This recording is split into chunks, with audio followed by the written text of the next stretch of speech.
Have you ever struggled with editing and filling out documents online? In this video, I'll show you how to do it in Docusign step by step, and by the end, you'll be navigating it with ease. Let's dive right in. First, open your browser and go to docusign.com. On the homepage, click the login button at the top right, then sign in with your account. Once you're in, you'll land on the Docusign dashboard. This is where everything starts. Look for Browse Templates.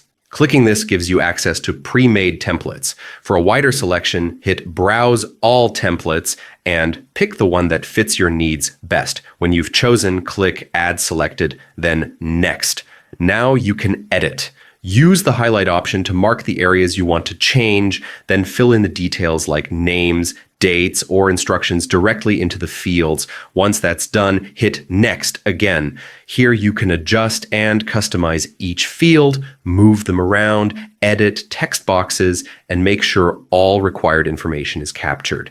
If needed, click Edit Field to fine-tune everything. And that's it. You've successfully edited and filled out your document in Docusign.